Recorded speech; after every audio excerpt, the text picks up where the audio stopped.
ঈদ মুবারক। নামাজ শেষে কুশল বিনিময় করলাম বড় ভাই ব্রাদারের সঙ্গে। আমার এই ভিডিওটি আপনারা স্কিপ না করে পুরো ভিডিওটি আশা করে দেখতে থাকুন। আসসালামু আলাইকুম, ঈদ মুবারক, ঈদ মুবারক। আজকে সকালে আমি গোসল সেরে ঈদগাহ মাঠে নামাজ পড়ার উদ্দেশ্যে ঈদগাহ মাঠের দিকে রওনা দিলাম। আমাদের ঈদগাহ মাঠের এটা সামনের সাইড। আমি আপনাদের আজকে ঈদগাহ মাঠ আমাদের একটু ঘুরে দেখাবো যে আসলে আমাদের ঈদগাহ মাঠটা কেমন, কত লোক হয়। আজকে আমি আপনাদের সেগুলো ঘুরে দেখাবো। এগুলো হচ্ছে আমাদের ঈদগাহ মাঠের সামনে দরজা, আর এটা হচ্ছে আমাদের বাউন্ডারি ঈদগাহ মাঠের।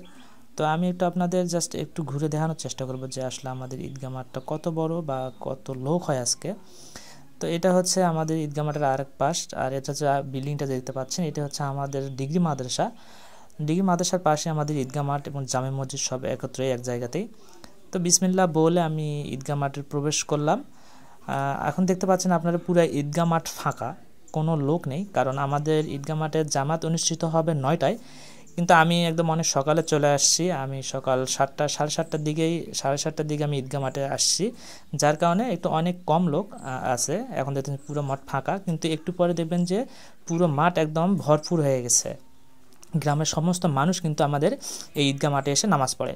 আমাদের প্রায় 10 থেকে 12টা পাড়া মিলে একটা গ্রাম, হাতিশাল গ্রাম, নবাবগঞ্জ দিনাজপুর হাতিশাল গ্রাম। এই হাতিশাল গ্রামের একটাই আমাদের ঈদগাহ মাঠ। তো এখন দেখতে পাচ্ছেন একটা আমার ভাতিজা বক্তৃতা দিচ্ছে। তো ও হচ্ছে সকালবেলা বক্তৃতা দিচ্ছে, যার কারণে একটু লোক কম ছিল। এখন দেখতে পাবেন যে আপনারা আমাদের ঈদগাহ মাঠটা পুরোটা ঈদগাহ মাঠ জুড়েই মানুষ, অনেক লোকজন চলে আসছে। এখন দেখতে পাচ্ছেন পুরো ঈদগাহ মাঠ ভরে গেছে।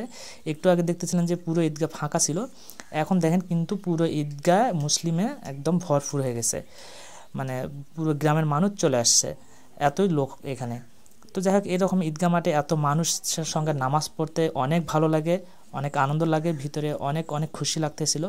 আর আমাদের এখানে অনেক দেখতেছেন আমাদের সবাই এখানে ভাই ভাতিজা গ্রামের সবাই লোকজনে আমরা একত্রিত হয়ে এক জায়গাতেই নামাজ পড়ি ঈদগাহ মাঠে। আল্লাহ তাআলা আমাদের সকলের মনের আশা পূরণ করুক, এই দোয়া সবাই করি। আমরাও আপনাদের জন্য দোয়া করব, আপনারাও আমাদের সবার জন্য দোয়া করবেন, আমাদের গ্রামবাসীর জন্য দোয়া করবেন, এবং আমাদের ঈদগাহ নামাজ আল্লাহ তাআলা যেন কবুল করে সেই দোয়া আপনারা সবাই করবেন।